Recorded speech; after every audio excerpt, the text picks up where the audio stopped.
Chambua Game. Live, of course, here every Monday. Kumbuka Chambua Game tunaanza nayo. And let me just start. Rocha, of course, I'd mentioned we have the story about under 20 going to Uganda. We have, of course, the Kenyan Premier League, what's happening as well. We have what happened. We'll be discussing about that. Raya and Arsenal and VAR. However, let's start with the Africa Forward Summit. Sports for sustainable investment. I must brag. Me, as in, it's natural for me to show off.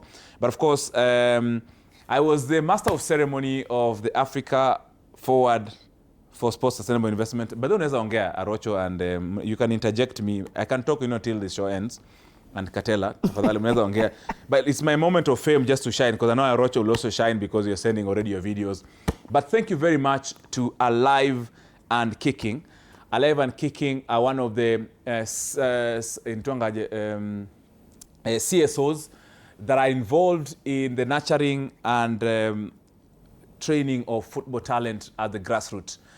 Now today, at the Africa Forward Summit for sports sustainable investment at the University of Nairobi Sports Grounds, I was able to host 3 presidents: His Excellency President William Ruto, His Excellency President Emmanuel Macron, and His Excellency President Diomaye Faye of Senegal, when they came, of course, to watch and see the kind of progress that the French Development Agency has done in terms of nurturing tough talent in basketball, in athletics, and in football. And in football, that's why I was talking about Alive and Kicking. They're involved. Of course, Arocho knows Alive and Kicking very well, of what the work they have done.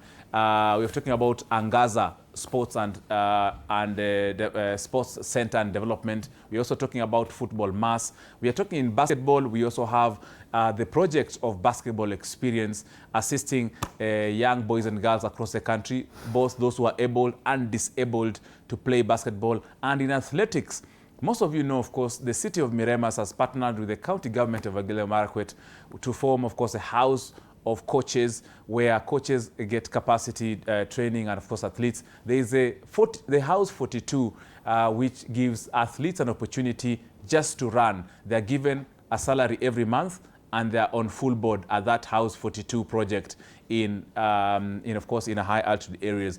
And I was very honored indeed to be part of that particular event here in the capital, Nairobi, at the University of Nairobi in the capital. So I have a football just to celebrate what we achieved today at this forum. Arocho, najua kuna bili tatu za kusema. Yes, about Alive and Kicking. Yes. I think it's one of the companies that have been doing very good job within the grassroots, not only of Nairobi, but all over the country, yes. Giving back. I'm sure they're still giving back. Initially, yes, when I was associated with them, yes, they were giving back at least some percentage of what they get out of their sales to try and help what is happening down there in Mashinani. Yes. So I'm glad eventually the 3 presidents were there, and it shows the commitment. Yes. When heads of states converge, it shows commitment and there's purpose for what they're intending to do. Good job.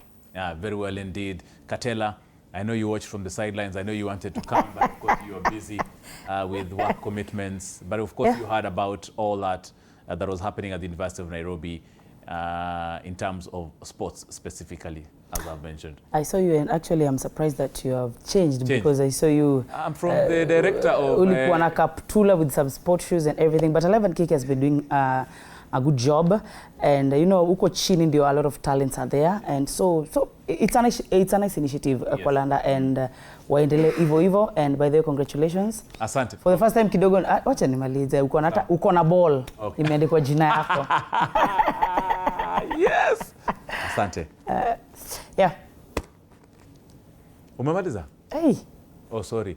So as you said, of course, as you've heard, definitely that is what is happening. We know we were able to speak to the President of Kenya, France, as well as, and of course, I shook the hand of President Macron. I have never, where else will I actually shake a hand of President Macron? Emmanuel. Nearly, I shook his hand, I shook the President of Senegal, and I shook the President for the very first time. hata zai salimia President Ruto mimi tangu sijui nini.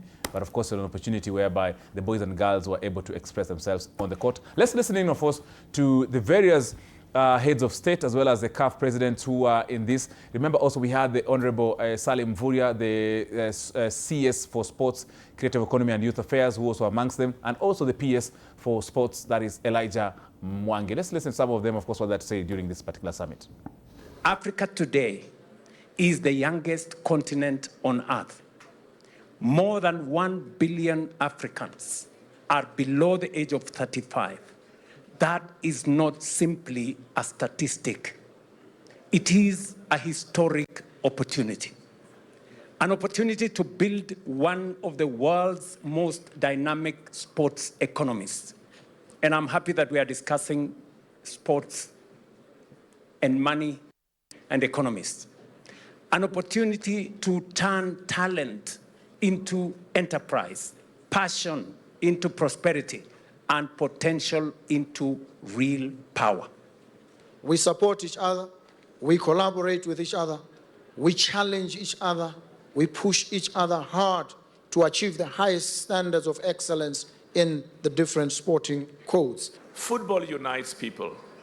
We have used football to bring people together from different races, from different religious backgrounds, as well as from different ethnic and